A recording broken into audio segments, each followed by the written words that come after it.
Good afternoon, everyone. Thanks for your patience. With me today is a woman on my right who needs no introduction, the Commissioner of the Department of Health, Judy Persicelli.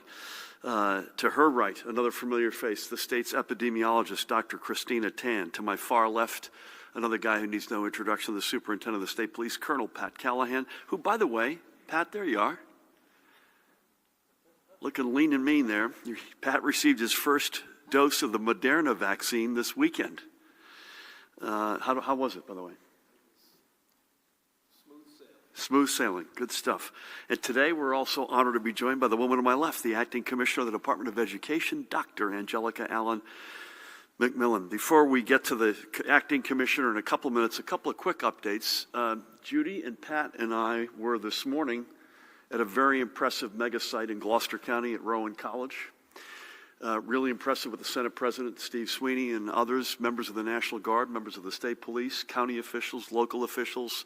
Rowan did a phenomenal job. We were in Morris County, I'm losing track of the days, I think on Friday, at Town Square Mall in Rockaway Township. Another incredibly impressive, very different feel, both with a similar amount of square footage, but Rowan is sort of in a chain of rooms together, and in Rockaway you're in a former Sears, which was a big box feel to it.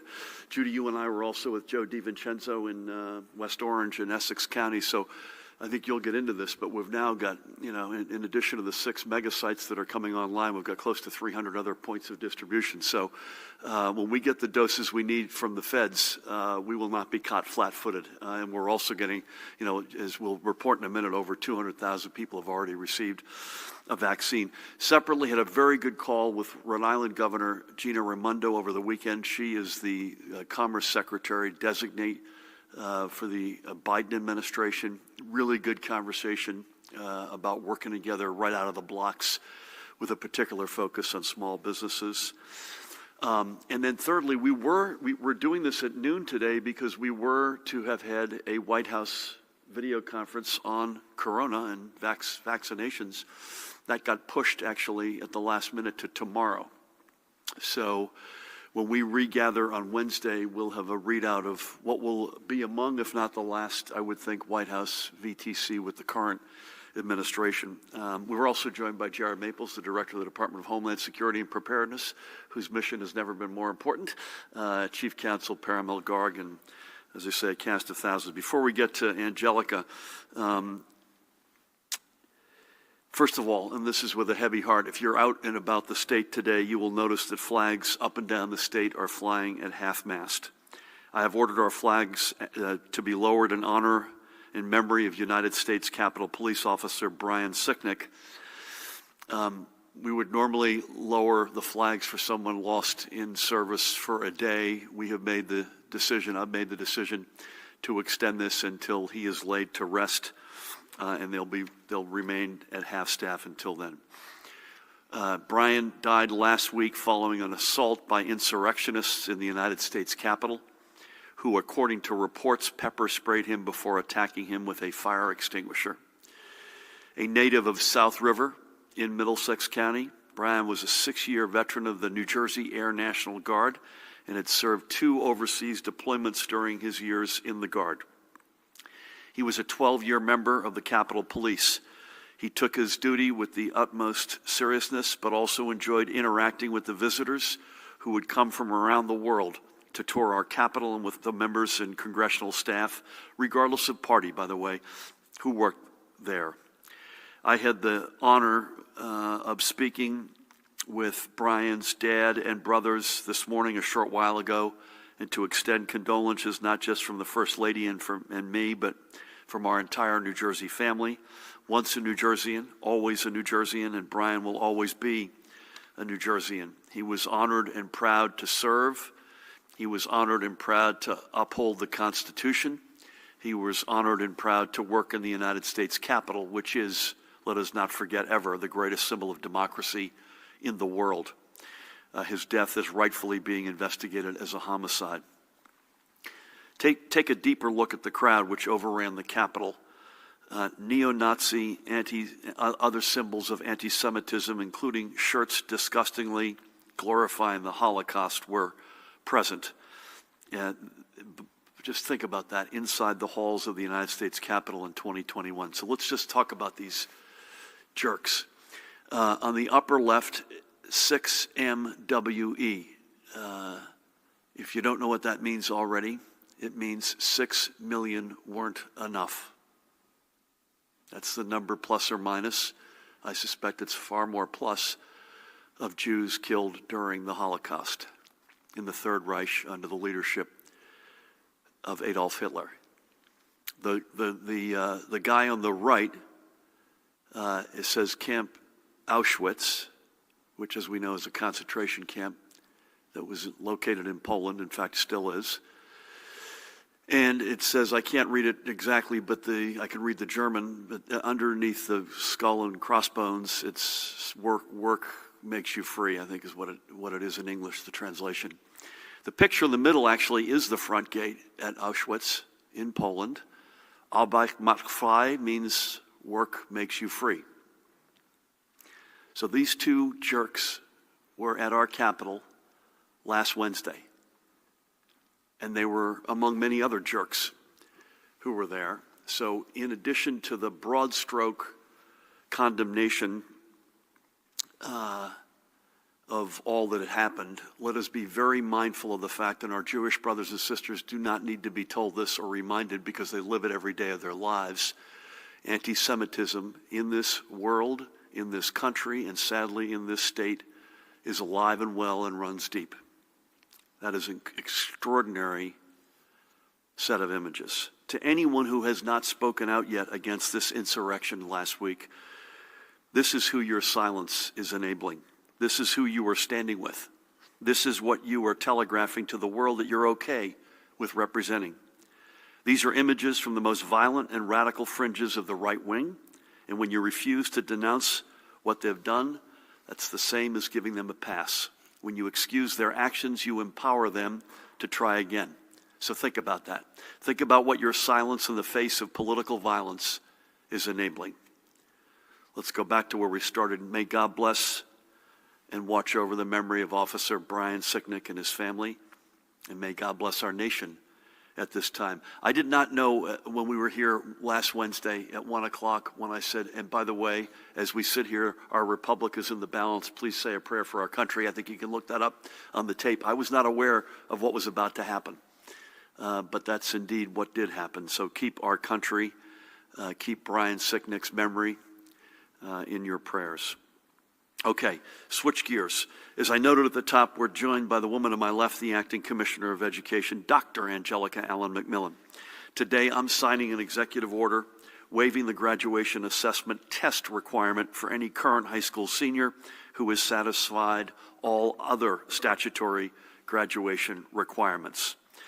It will also, the executive order, remove student growth objectives as a component of formal educator evaluations for the 2020-2021 school year, and it will extend the time in which certified teachers or those in the process of becoming certified teachers can serve as substitute teachers during the public health emergency.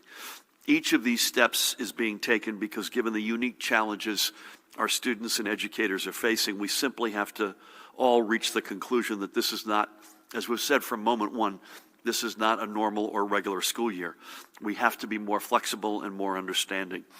Given the limited availability of opportunities to meet the state's graduation proficiency test requirement, this order waives the requirement for the class of 2021 and ensures that they are still able to graduate as expected so long as all credit, curriculum standard, and attendance benchmarks are met. In the same vein, we cannot adequately evaluate educator performance based on student growth objectives when remote learning has thrown so much uncertainty into the mix. We know our educators have all gone above and beyond this year, whether in an in-person or hybrid classroom or entirely online. Instead, this year, we are asking school leaders and departmental supervisors to evaluate educators solely based on teacher practice. While student growth objectives should remain a tool for assessing other aspects of professional development and assessing student progress, they should not impact our educators' annual evaluations, given this unprecedented year. And finally, allowing substitute teachers who are either in the process of obtaining their certifications or who will hold their teaching certifications but are employed as substitutes in an area outside of their credentials to remain in the classroom for an extended period of time is necessary to ensure proper class supervision and continuity of instruction. With all that the pandemic has thrown at our school districts, they deserve the added flexibility to ensure that students are in capable hands whenever substitutes are necessary. Again, I will ask Angelica to speak to these steps that we are taking today, and I thank all the stakeholders from our educational communities, notably the New Jersey Education Association, for working with us on these steps. Few things are as important as ensuring continued high-quality education for our children throughout this pandemic. Remember, we are the public education state. To not make these sensible adjustments given the current situation would be a failure to properly serve our students, our educators, and the best interests of our education communities. And with that said, let's turn our attention to the latest numbers. First today, we are launching a new dashboard on the COVID-19.nj.gov information hub, which will report our vaccination numbers. We will update this dashboard each day with the latest numbers as of 9:30 a.m. reporting time. The dashboard will show the numbers of vaccinations administered across each county, among other available data. And as we have more information we can break out, we'll add it to the dashboard. I thank Judy and the Department of Health, Healthcare Quality and Informatics team. Especially, I want to give a shout out, Judy, to Manaz Mustafa and David Powell from the DOH digital communications side for getting this new dashboard up and running. Well done. So if you go to covid19.nj.gov now, you will see that we have administered a total of 214,433 vaccinations. That includes 199,293 first dose shots, which also includes Colonel Pat Callahan, while 14,984 folks have now received their follow-up second doses. We are also announcing 5,042 more positive PCR tests today, as well as another 540, again we use the word presumed, positive antigen rapid tests, for a consolidated cumulative total of 590,165, which breaks down to 532,959 PCR tests and 57,206 antigen tests. The positivity rate for all of the 49,724 PCR tests recorded last Thursday, January 7, was 11.32%. And the statewide rate of transmission for today, as we predicted, Judy, a week or so ago, was 1.09. Let's stop here for a moment. The transmission rate is once again above the benchmark of 1, meaning an increasing spread of this virus.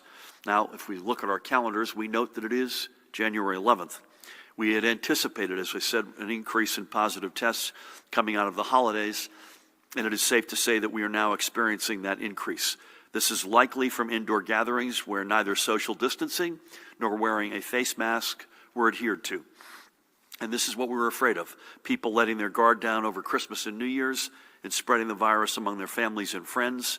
And for the next upcoming days, we're probably going to see the impact of this. Now, moving on to our hospitals. The recent increase in positive tests has not yet, and I say not yet with a fingers crossed, is that fair to say, led to a spike in hospitalizations, and we certainly hope it remains the case. As of last night, there were 3,653 total patients being treated in our hospitals. 3,402 of them were known COVID. 251 were persons under investigation awaiting tests. Before we move on, just repeat the past week of where we are in total hospitalizations, because as we've said many times, this is the number that we cannot allow to overrun us. So to 7 days ago, 3,633, 3,702, 3,744, 3,711, 3,669, 3,638, 3,589, 3,653. It is bouncing in a range, and it's been bouncing in that range plus or minus with a couple of anomalies for at least a month. We just have to hope it stays in that range or starts going south. That's what we need. So of this amount of these patients, 649 of them were in intensive care, and there were 438 ventilators in use. Throughout the day yesterday, 347 live patients were discharged, 377 new COVID-positive patients were admitted, and again, at the risk of comparing apples to oranges, 43 not yet confirmed deaths were reported in our hospitals. We are announcing with a heavy heart an additional 51 confirmed COVID-related deaths today, bringing the cumulative total of confirmed deaths to 17,873. Another 2,059 deaths remain listed as probable. Let's now remember, if we can, 3 of those who we have recently lost. We begin today with this gentleman, Keith Wong. Keith was 91, and while he had most recently called Philadelphia home, as I noted before, once you're a New Jerseyan, you're always a New Jerseyan, and Keith called both Bloomfield and Milltown home for more than half a century. Keith was born in Hong Kong and came to the United States 67 years ago. He was a biochemist by training and trade, and also held an MBA from Monmouth College, and worked for some of the legendary companies in the sciences who called New Jersey home: Schering, E.R. Squibb, and Carter Wallace. He loved classical music and opera, taking in as many live performances as he could. He was an avid tennis player and the organizer of the Chinese American Cultural Association's tennis club. Keith was also an avid photographer.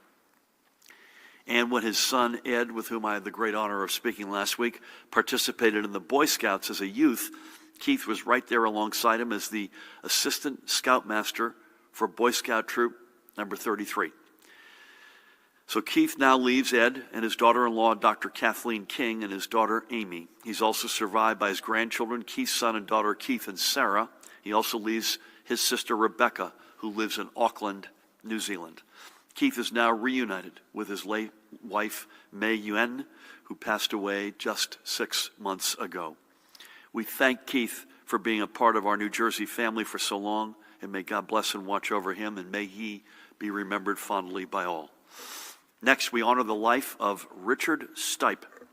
Richard was 79 years old and dedicated more than 50 years of service to the United States Postal Service at the post office in his hometown of Robbinsville, nearby here in Mercer County.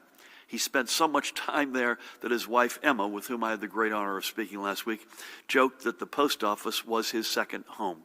Richard leaves behind Emma and his grandson, Brian. He also leaves his sister, Carol. And of course, he leaves behind his family at the Robbinsville post office. We know everyone will remember him with warm hearts and smiles that will once again come across faces when he comes to mind. May God bless you, Richard, and thank you for your many years of service.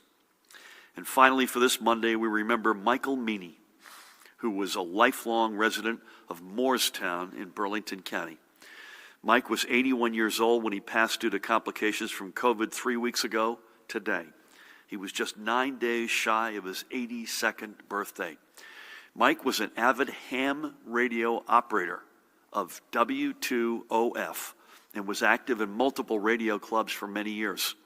His interest in radio grew from his service in the United States Navy, which he joined following his graduation from Moorestown High School. Following his discharge, he began working for RCA Global Engineering, a job that took him to an array of interesting places, including the shores of Thule and Greenland. He also served with the New Jersey State Marine Police. RCA Global Engineering was one of the contractors working with NASA on air-to-ground communications throughout the 1960s. And while aboard the USNS Coastal Sentry, Mike was involved with ensuring communications with Mission Control during the first moon landing. Back home in New Jersey, along with his ham radio passion, Mike was an avid boater and was an avid volunteer aboard the battleship New Jersey. He now leaves behind his wife, Sandra, after 57 years of marriage. He also leaves behind his son, Michael, and daughter, Megan, and their significant others, along with 3 grandchildren, Sophia, Gabrielle, and Genevieve, and he's also survived by his sister, Catherine. I had the honor of speaking with his wife, Sandra, and son, Michael, last week. What a guy. What a tremendous piece of human history to have played a role in for that, for a lifetime spent in New Jersey with service, with thanks for his service to our nation. We honor Michael, and may God bless and watch over him. 3 more distinctly Jersey lives, all lost to this second brutal wave of COVID-19.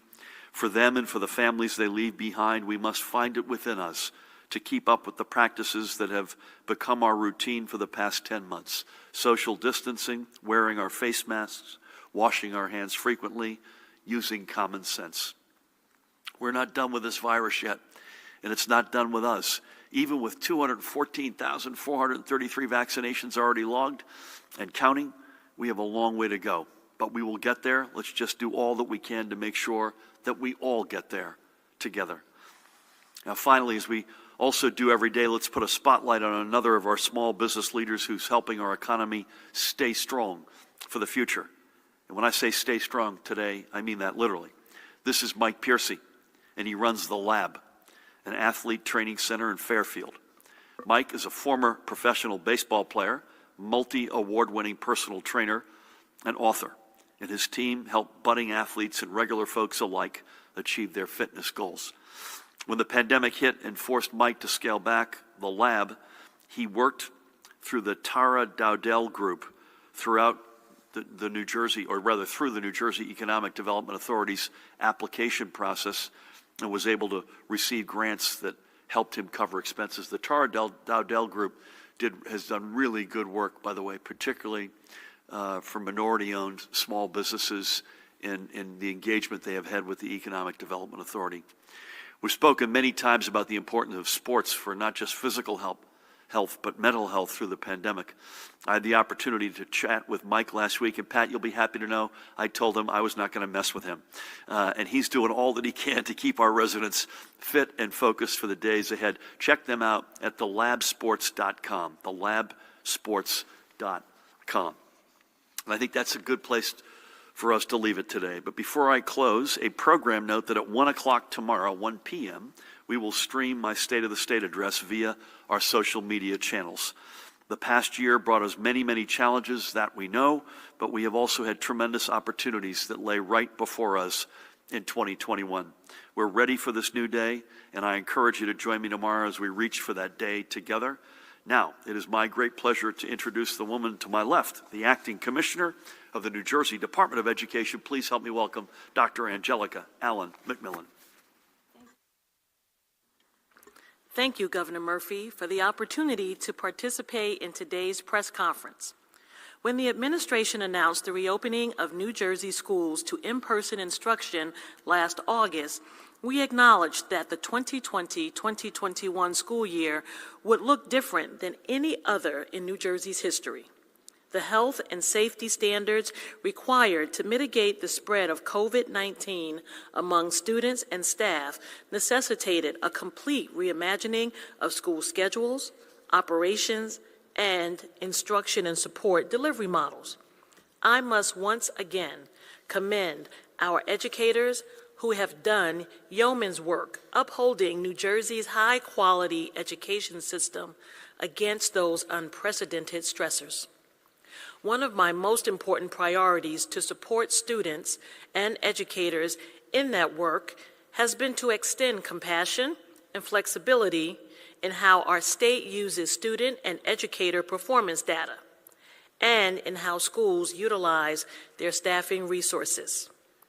While maintaining the rigor and quality of our accountability systems must remain our North Star, it is undeniable that implementing brand new instructional models has forced changes in how to effectively use performance data. It is also undeniable that the pandemic has forced our teachers and administrators to take on new roles and confront new challenges to meet a district's educational and operational needs. That is why I am so proud to join the governor today as he announces the signing of Executive Order 212. The flexibility granted by this order represents a meaningful and significant step in further adapting our education system to meet the challenges posed by COVID-19. Specifically, Executive Order 212 is designed to address three challenges: Current seniors are in their second year, marked by varied access to the standardized assessments traditionally required for high school graduation. New learning models hinder the effective use of student growth objectives as measures of educator effectiveness. And substitute teachers have served as a critical resource for schools and district staff operating at maximum capacity. To that end, the order does three things. First, it waives the state graduation assessment requirement for current seniors who have met all their other graduation requirements. Second, it eliminates the use of student growth objectives in educators' summative evaluation scores for this school year, while maintaining schools, systems, and procedures for developing and measuring students' growth and progress. And third, it expands the maximum length of time that certain substitute teachers may serve in the same teaching position in a single district. The expanded time limits will be in place for the remainder of the public health emergency. All three of these actions are the result of sustained engagement with stakeholders and practitioners whose voices remain critical components of our decision-making. These voices keep the New Jersey Department of Education abreast of our state's ever-evolving teaching and learning conditions. I would like to thank the associations, teachers, administrators, legislators, and other stakeholders whose voices and advocacy made known the need for this executive order. Our collaborative work will help ensure that schools and districts have the flexibilities necessary to better address students and educators' instructional and support needs while maintaining stability and continuity in classroom instruction. Thank you. Thank you, Angelica, and thanks for your leadership, and great to have you on the team. Blessings. With that, please help me welcome the woman to my right, who needs no introduction, the Commissioner of the Department of Health, Judy Persichilli. Thank you, Governor. Good afternoon. Well, it was an exciting morning as the Governor and I marked the opening of the second mega vaccination site in the state at the Wong College of South Jersey. The site will ramp up as the supply of vaccine increases, and ultimately we'll be able to vaccinate more than 2,000 individuals a day. We cannot thank the Gloucester County officials, Rowan College, the New Jersey State Police, and the National Guard enough for standing up that site. Putting together a large-scale vaccination site is a massive undertaking that requires immense collaboration and many hours of hard work. It was great to see vaccinations underway at another mega site. With every vaccination given, we come closer to the light at the end of the tunnel, where we can move beyond this epidemic. We are on our way to a better future. I do want to remind everyone, however, that because the demand for vaccine is currently greater than the supply, we are vaccinating only healthcare workers in the 1A category and sworn law enforcement and fire personnel from the 1B category, as well as residents and staff of the state's high-risk congregate settings. We are trusting the integrity of all of you to do the right thing in this regard and not, quote-unquote, jump the line. We know everyone is anxious, but we're asking for your patience as we await a larger supply of the vaccine. We currently do not require documentation to prove eligibility. Just you, just your most trustful part of you. We are excited that more than 1 million individuals have pre-registered for vaccination, and we don't want to discourage anyone, but right now we have a situation where the demand is much greater than the supply. Therefore, the focus will be those at highest risk of morbidity and mortality, and those in police and fire who have a high risk of exposure and are essential to protect public health and safety and respond to 911 calls. We wish we had enough for everyone, but again, demand at this time is greater than the supply. For individuals who want to pre-register for vaccine, they can visit covidvaccine.nj.gov. As I told you, over 1 million New Jerseyans have taken advantage of pre-registration so that they will be called up when their time comes and vaccine is available. As the governor shared, we're launching our dashboard today.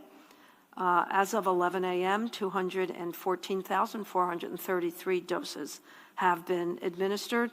The dashboard, which will be updated daily, will include a breakdown of administrations by county and by gender and race and ethnicity.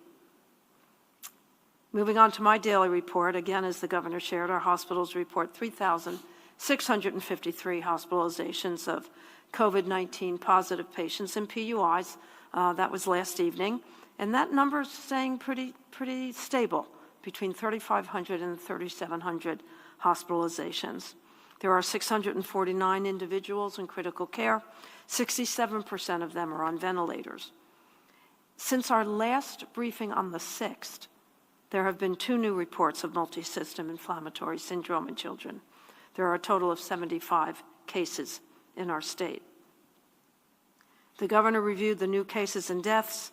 In terms of deaths, the breakdown by race and ethnicity is as follows: white, 55.2, black, 17.1, Hispanic, 19.5, Asian, 5.2, and other, 2.9. At the State Veterans Home, sadly, there has been one additional death at the Vineland home. The individual was in hospice, and we are awaiting the confirmatory death certificate. At the state psychiatric hospitals, there have been 7 new cases among our residents since our last briefing, 2 at Ancora, 4 at Ann Klein, and 1 at Trenton Psych. The statewide positivity as of January 7th is 11.32%, the northern part of the state 10.14%, central 11.69%, and the southern part of the state 14.15%. That concludes my daily report. Stay safe, continue to mask up, socially distance, wash your hands frequently. If you're sick, stay home, call your doctor, and get tested. And for each other and for us all, please take the call and remember to download COVID Alert NJ app. Thank you. Judy, thank you. And thank you for the update as always and for your leadership. And I will tell you, going on the road and seeing these sites as they're set up, the pictures are good, but being there is just seeing the energy, the activity, the service, many folks volunteering, I might add. It's really impressive. We get the feds to get us more of the doses to put through the system. We've got the infrastructure in place. I'm completely confident of that. And thank you for your leadership on that and so much else. Pat, tell us, how did the vaccination feel? Where'd you get it, by the way? And compliance. I know there's been at a minimum, a lot of ABC activities since we were last here, right? Thanks, Welcome. Governor. Good afternoon. I received the Moderna vaccine at Morristown Medical Center, and the staff couldn't have been any more accommodating. And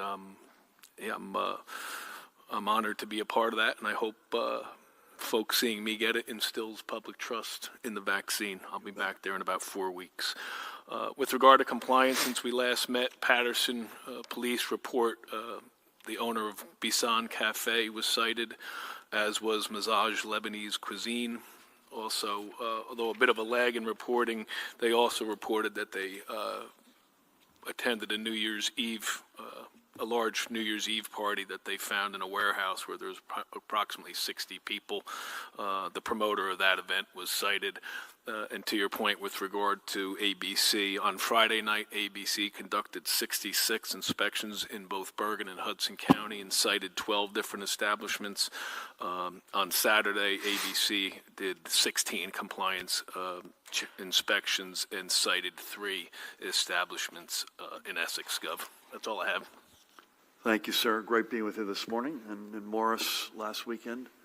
I thought Dr. Palmer, the first speaker today, African-American health professional in Gloucester County, made a really good point about the notion of, particularly for communities of color, particularly with the Tuskegee and other chapters in our history, to be able to stand up there as a role model and say, this thing is safe, it works, we can all partake. Hope everyone's okay back there. So with that, again, we will be with you virtually tomorrow. Again, we have a White House call, at least at the moment, scheduled at 2 o'clock. I want to, point of personal privilege, give a shout out to our former colleague, Justin Dews, who's just been announced as joining President-elect Biden's counsel office in a very senior position. Justin's a great guy, incredibly talented, richly deserving of that. And again, unless you hear otherwise from us, we'll be back together live here at 1 o'clock on Wednesday. With that, Dustin, we'll start with you, if that's okay. Good afternoon. Good afternoon. Are you aware of a planned armed protest planned in Trenton on Sunday? If so, what security measures is the state taking, and is it doing anything to add more protection at the State House or elsewhere? What role, if any, will the National Guard play? Has anyone from New Jersey been arrested in connection with last week's storming of the Capitol? On vaccines, of the 1 million people registered on the site, do you have a rough breakdown of what phases they fall in? Is New Jersey considering phasing in those over 75 like New York did this week? If so, when? And if not, why not? And the last question, with no real holidays coming up where people travel and gather over the next 3 months, do you think that should help bring down the cases and spread? And with that apparent holiday spike beginning, what do you expect to see in terms of hospitalizations and deaths the next couple of weeks? Thanks. I'll jump in on some of these and then ask either Pat, Jared, or Judy, depending on what the topic is, to come in. We're very much aware of the discussed protests on January 17th, and I think on January 20th as well, but more likely on the 20th in the nation's capital. Pat and Jared will, I think, forgive me and agree that we're not going to get into much detail on this, but needless to say, we're taking nothing for granted. Do you want any of that, Jared, or you're good? I think that hits it. We're putting all the resources available to make sure that violence doesn't happen in New Jersey. I do not know if anyone has been arrested from New Jersey from the Capitol from last week. Are you aware, Pat? Jared, Paramel? Not at this time. Not that we're aware of. That doesn't mean it hasn't happened. And then, Judy, these largely will go back over to your direction. Of the 1 million plus folks who are pre-registered, I'm not aware of what groups they're in, but perhaps you are, although that is known because you have to self-identify as to who you are. I don't know about the 75 plus, Dustin, but we will clearly, as we mentioned last week when we opened up police and fire, this is going to be a series of overlapping waves. And if we feel like we've got confidence in the supplies coming out of the feds, we will not let any grass grow, but nothing yet to report on that. And I would think the lack of holidays is a positive data point. The weather, unfortunately, being cold in the middle of January is a negative data point, without question, and people letting their guard down doesn't help us. But I do think that largely there are some holidays, but we've got Martin Luther King Day, for instance, a week from today, but we don't have any holidays in the next few weeks that are like Thanksgiving, Christmas, New Year's Eve. I would think that is a positive data point. But Judy, anything you want to add on especially the 1 million folks who have signed up and or your Tina's views on the holidays? We have the breakdown, Dustin, but I don't have it with me, but I'll make sure you get it. And it's self-identification, but I just don't have it with me. And would you agree that Tina, fewer holidays is a good thing, right? Well, ensuring that we keep our guard up is probably the best safeguard, as well as getting the vaccination rates up. What we can say based on what we're seeing with our EpiCurve data right now, like disease over time, is that, yes, we did have a small peak at the end of November, beginning of December, and then kind of, started to see the cases trend down a little bit. And then we saw a little bit of a bump after the week after, roughly the week after Christmas. So, I think we still have to continue to watch and monitor, but, hopefully with the ongoing vigilance on top of less holidays and opportunities for gathering, we'll continue to see this trend toward less cases. Tina, your view, if I may ask you now that you're on center stage, positivity rate continues to be double-digit. Rate of transmission, as we predicted, has crept up again. Many thousands of positives a day, but the hospitalization numbers have stayed in that range. Any insight on that? Any thoughts? Right now, as we have repeatedly said over time, that hospitalizations and deaths are lagging indicators. So, typically, if you see increases in cases, unfortunately, one would potentially predict that there might be more deaths that follow in subsequent weeks. But that said, given that the trend in cases is, somewhat plateauing a little bit, that, we would hope that the hospitalizations continue to stay kind of steady at this point. Boy, let's hope so. And again, for folks, remember that today we're at 3,653. The peak was 8,270. But as Judy reminds me, that was also at a time when we had no elective surgeries in the state. So that's a lever we have not pulled. I hope we don't have to pull it, but that's a lever that still is available for us. Thank you for that. Alex, we'll go to you, and then we'll come down to Matt. Thanks, Governor. Good afternoon. Good afternoon. First question for you. Do you approve of Twitter's ban of President Trump's account? German Chancellor Angela Merkel has called it problematic. Why should President Trump be banned when leaders like Xi Jinping are still allowed free access on Twitter? I'd like to ask you a question about January 17th. Some progressives might want to counter-protest whatever's going to happen here. Are you going to implore your supporters to stay home and not get involved with these folks who are going to be at the State House potentially on Sunday? For Colonel Callahan, have you received any evidence or indications that any current or former members of the state police or law enforcement in New Jersey were in the crowd in the Capitol or potentially among the insurrectionists? Have you heard anything about that? And lastly, I want to ask about the preparations for the 17th. Obviously, you say you're ready, some barricades are up, but twice in the last year, during a riot downtown on May 31st, and when there's a peaceful crowd of anti-vaccine advocates at the State House, they were peaceful, but they were jamming up the works inside. Law enforcement has lost control or come close to losing control of parts of Trenton. How can you and others guarantee that that same thing won't happen on Sunday? So I'll start, Pat, and you're welcome to weigh in, and Jared may want to weigh in as well. Listen, I've run out of things to say about President Trump. I've been asked, if you were in the House, would you vote to impeach him? Yes, I would. If I were in the Senate, I'd vote to convict him, and if I were in his cabinet, I would join in the 25th Amendment afoot, even with only, 9 days to go. I'm normally a big freedom of speech guy, but I think when you're inciting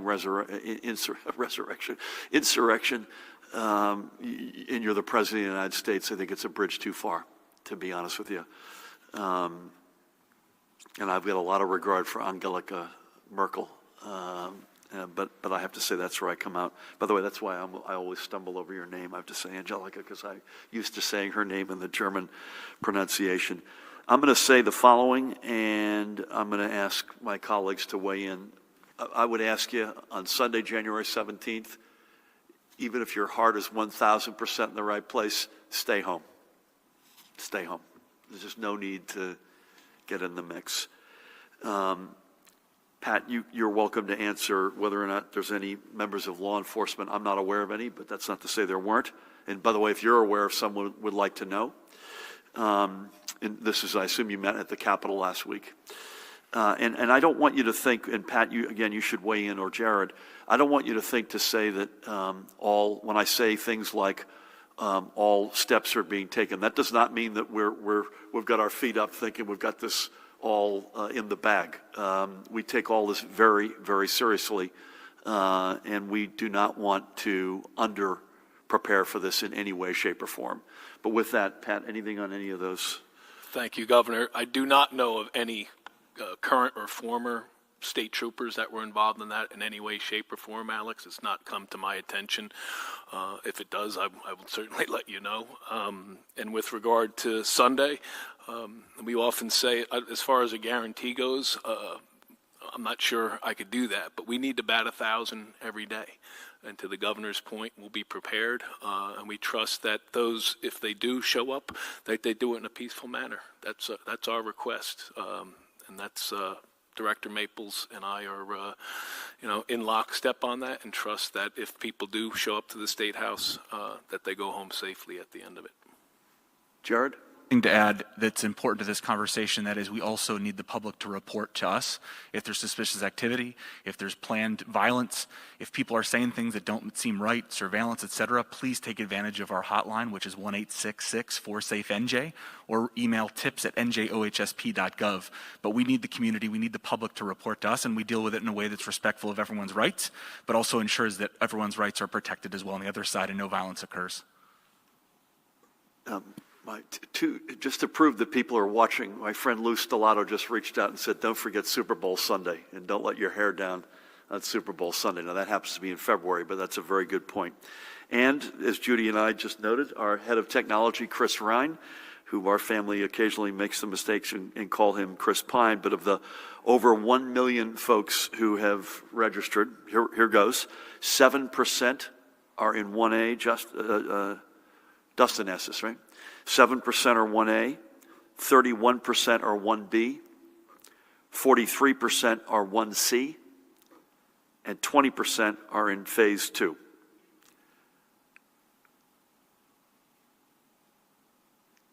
That adds to 101%, but I think that's due to rounding. Thank you for that. Matt, good afternoon. Good afternoon, Governor. Commissioner, and I apologize if this is kind of what you were just answering, but does the state have a breakdown of exactly how many people are in that 1B group, such as how many firefighters, how many people over 75, et cetera? And on your comments earlier, do you have any reports of people trying to, quote, jump the line? And lastly, for the Commissioner, has the UK strain been found anywhere in New Jersey yet or identified? Governor, will standardized testing be canceled this year? And what do you think about the fact that students in Newark will go an entire year without stepping foot in a classroom? Does delaying opening until April seem premature to you? And on legal weed, after the deal with lawmakers fell apart on the cleanup bill Friday, will you veto legislation on decriminalization bills on your desk, or legalization and decriminalization bills on your desk? Or are you still considering them? And Governor, lastly, the FBI just issued a bulletin banning armed protests at all 50 state capitals from January 16th through the 20th. So I know that we've been asking about specific instances here, but I'd like to get your reaction on what the FBI did and maybe just sort of the state of mind here and across the country. Thank you, Matt. Judy, do you want to jump in on the first couple of questions, and I'll come in behind you? And maybe, Angelica, you should weigh in on that. Yeah, we do. I don't have it with me. We do have a breakdown of the number of individuals in each category, including the specific categories within the phases. We do know 650,000 healthcare workers. We do know there's about 50,000 police and fire. We also know that essential workers together, it's 2.7 million. So it covers an awful big territory. In terms of jumping the line, people are showing up and registering at some sites and are not within those categories. And what we ask these sites to do is take their information, call them back if at the end of the day no one else is there and there's a possibility of wastage, call them back and give it to them. Again, we're trusting that people will do the right thing here. We know it's difficult. I get many, many emails a day, people really begging to get the vaccine, and I don't blame them. Yep. But we just have to try to do it in an orderly fashion so that we avoid what is going on in some other states. Long lines of people waiting overnight in the cold to get vaccinated. We just don't want that to happen. Everybody will get vaccinated. We will have enough. It's just a matter of time. And by the way, it's a matter of time, and it's not a matter of years. The good news is we're talking about weeks and months here. We've heard anecdotal evidence, but there's no rampant systemic jumping of the line, at least that I'm aware of. It's pretty controlled. Pretty controlled. It's pretty controlled. I have to say, people are being really pretty good about it. You can tell by the percentages of people that are self-identifying on the site. They're not all saying that they're 1A. Just under 2/3 of the group are either 1C or in phase 2, to their credit. Secondly, when people make the case to me, I haven't heard one case that was so-called illegitimate. I mean, people are, no one is wrong about this. And then thirdly, I think there's some honest mistakes. Folks who are, we had this a couple of weeks ago, a member of a board of trustees of a hospital.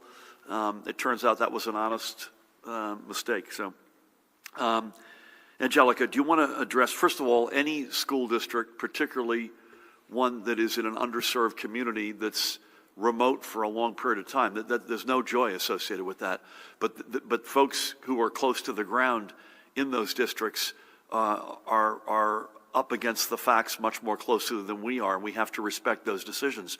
I would hope that if we get good news after January 20th and all of a sudden the vaccine dosages that come to New Jersey are unleashed and go up not just gradually or somewhat, but to a quantum different level, and we're able to get this much more aggressively with Fed support, that folks would revisit decisions that they're making. Any comments on that, Angelica, as well as on standardized testing? I'd like to speak to the standardized testing question. So we are planning to continue with our scheduled administration this spring, as our federal guidelines mandate that we administer the New Jersey Student Learning Assessment. If there is a change with the incoming administration, we will weigh all of our options at that time. That's a federal call, right? And they waived it, the Trump administration waived it last year. At the moment, it is not waived. And so, to your point, we continue apace until we are told otherwise by the feds, right? Yes. So, Matt, on legal weed, I would be in the following. I was asked this earlier. I'm still optimistic we're going to figure something out. I would just reiterate there are two principles here that have been present from the beginning, and these haven't changed, and I think these are principles that are broadly shared, which is why I'm optimistic. Number one, the last thing we need is more young kids getting tangled up in the criminal justice system. None of us want that, period. And secondly, I'd say with equal passion, this was never about legalizing marijuana for our kids. That was never what this was about. That's not what the voters voted on in the referendum. That's not what we've felt strongly and passionately about from moment one. So we've somehow got to thread a needle that gets both of those accomplished. I had not seen the FBI pronouncement. Maybe Jared or Pat can talk about it. I'm sure as heck not surprised.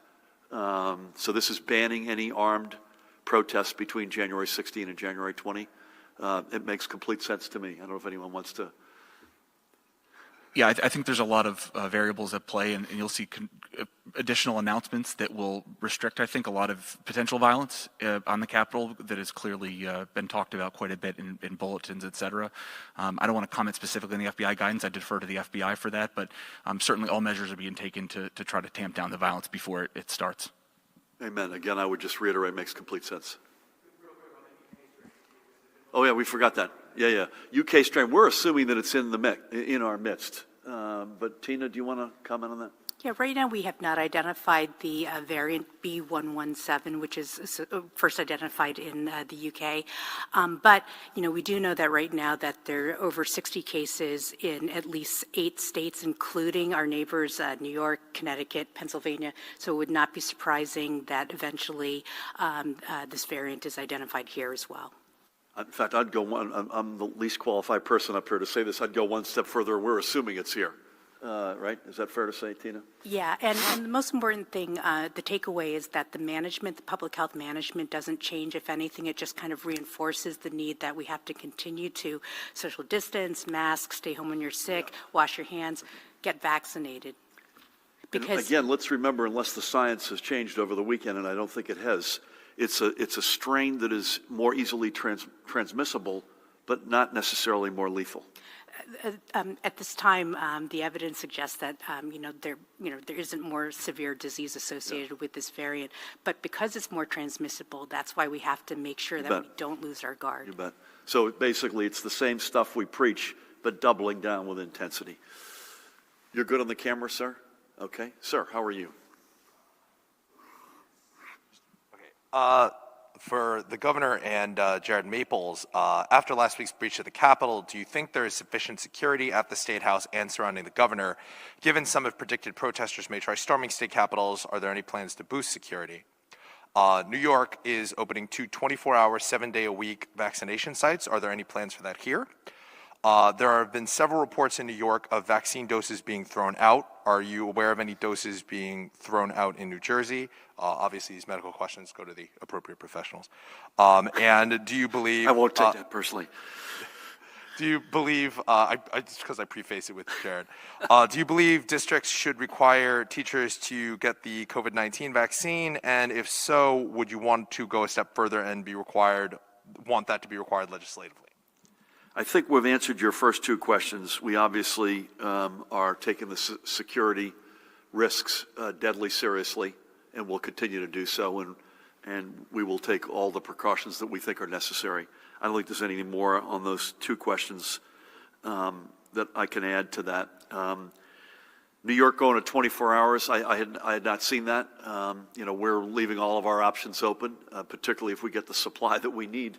For instance, we were in Gloucester, as we mentioned earlier, at Rowan College, fabulous campus, by the way. They have a capacity far exceeding the federal doses that have come up to support their infrastructure. So just expanding the hours in the absence of more supply doesn't necessarily magically get you there. This was mentioned a few minutes ago by Judy. We also don't want to go into a no appointments mindset, which we're seeing the price that is paid in Florida, where people are literally camping out all night in the cold, waiting, and then getting there and supplies running out. So I'll let Judy to throw anything on top of that. Throwing doses out, we know that's been a discussion point in New York. Judy, anything on that? And Angelica, I would say this. I think we believe that educators will come of their own free will, assuming that they're next up, whenever they're up to bat, they'll come of their own free will to get vaccinated. We're not seeing a whole lot of pushback here in any corners, including among our great educators. Any comments, Judy, on especially this question about throwing doses out? Yeah, we keep track of end of day dose wastage. I don't have the numbers in front of me. It's minimal in connection to the number of doses out there, but we do keep track of that. That's why I've advised all of the sites to call people back in to get doses if they show up and they're not within the appropriate category. We do not want any wastage. But, inevitably there will be some. And please God, not much. And so far the evidence is there is not much. And again, folks, keep doing the right things in terms of being honest and the honor system, which largely is working really well right now. Thank you. Dave, please take us out. Thanks, Governor. I know you've made some points about, you're taking very seriously the possibility of threats to the capital of New Jersey on Sunday. There have also been threats, we just heard, to courthouses as well as administrative buildings in New Jersey. Could you guys comment on that? And what words, Governor, can you offer residents of New Jersey who saw what happened in the Capitol, the attack that took place, were shocked and horrified, and are nervous now that we're hearing about possible violence in New Jersey? Can you offer any assurances in this regard that this is not going to go crazy here? There are, I think, Commissioner, you had mentioned that we're doing it sort of the honor system in terms of jumping the line. We require people, if they want to buy a beer, to show identification. Certainly for more serious things like trying to get a firearm, you need to have identification for all kinds of things. And people are, even if you put your best foot forward, some people are sneaky and liars.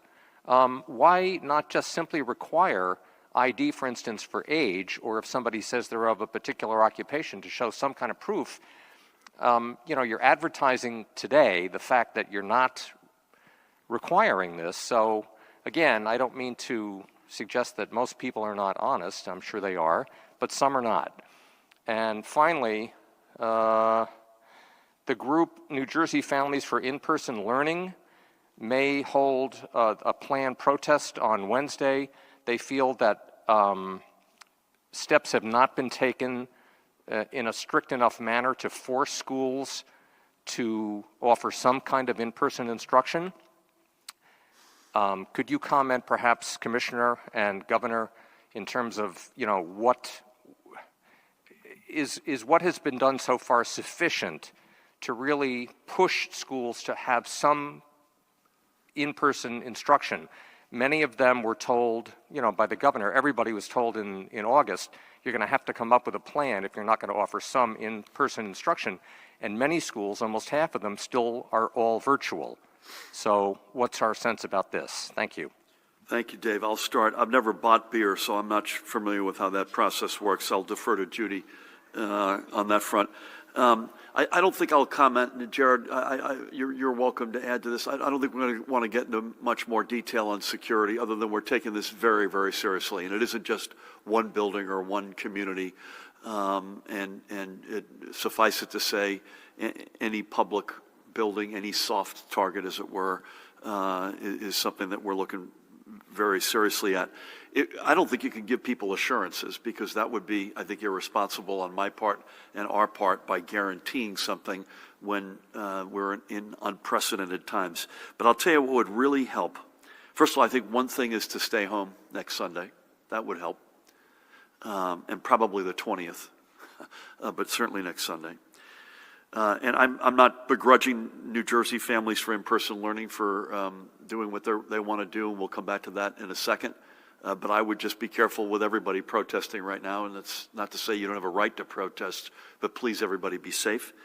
But what would really help are the folks who have enabled the president to stand up and say the right things right now. It would be really helpful. It would have been really helpful for Ted Cruz and Josh Hawley not to have proceeded with their challenging the election of Joe Biden and Kamala Harris last Wednesday. It would have been a really helpful sign for folks, as some did, by the way, Langford in Oklahoma, Ben Sass in Nebraska, folks who have been on the side of the president who said, you know what, this has gone too far.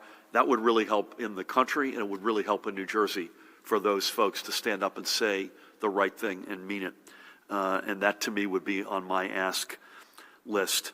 I would just say, and Judy should talk about how she purchases beer, and Angelica should talk about the in-person learning piece of this. But just I got handed the numbers just before coming over.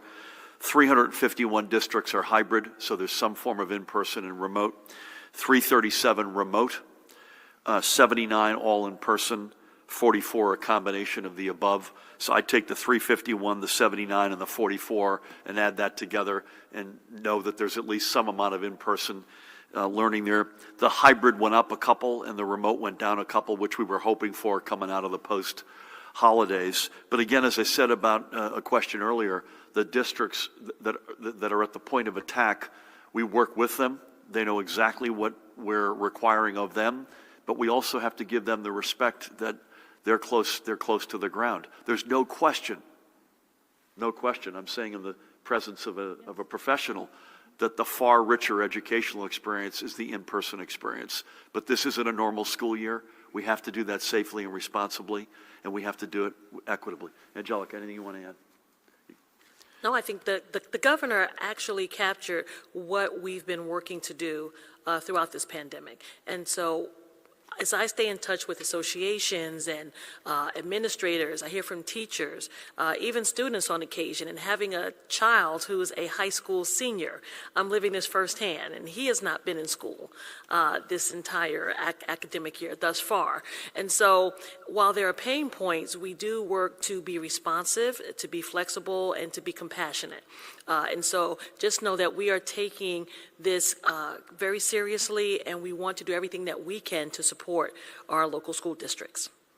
And again, I don't want to misconstrue what I said earlier about the right to protest. Everyone deserves it. They do it peacefully. They have the right to protest, whether we agree or disagree. I would just say in this unusual moment in our country's history, please be careful. All kidding aside, Judy, requiring identifications, how old are you? Age right now is not a metric in any of this, so let's remember that at the moment. It ultimately will be.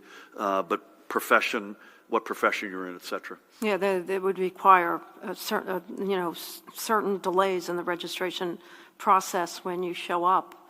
If we said, where are you employed, prove that, do you have a ID badge? The culture of vaccines generally, hopefully, will be a more positive experience than not. and we want it to be a positive experience because it will set the stage for future vaccinations. So, I think we would rather it be a positive experience. People show integrity, show up, get vaccinated. And this is not a situation where if you don't show up now, you will never get vaccinated. Everyone will get vaccinated that wants to get vaccinated. And so far, we don't see any reason that further mandates on identification are necessary. It may be in the future, but we just want a culture of positive vaccinations. Mahan's asking me to check my phone, but I don't have anything on it. So one thing, Mahan, I was going to suggest to you to what Judy just said is we go to these mega sites and the press show up, but they typically are following us around and then doing a press availability afterwards. Mahan, I don't think it would be a bad idea at all, to Dave's question, to literally either at a mega site or do it here. This is exactly how it works. You show up in room A. This is what you need to do at what time, etc. I think that's a good exercise for us. Do you need me? You want to hit anything before I? Apparently not. Let me just check here.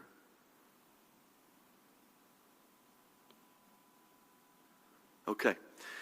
Pat, I'm going to do this in your honor, in fact. I've just opened my hermetically sealed bag here and put on my new NJ State Police. These are new, right? Brand new this week. So I'm going to mask up on behalf of our troopers that New Jersey State Police's 100th birthday this year, so particular honor. Judy and Tina, thank you as always. Angelica, great to have you with us. Pat, Jared, Paramel, Mahan, again, we will be virtual tomorrow together at 1 o'clock on Wednesday. My guess is we'll have some insights, Judy, out of the White House call tomorrow, I would think, at least for their last, that'll be, I guess, 8 days to go as of tomorrow, what we can expect out of them. Folks, keep doing what you're doing. You've been extraordinary. We're through the holidays. Keep doing the right things. Don't let your guard down. Better days are not too far from now. Thank you, everybody. God bless.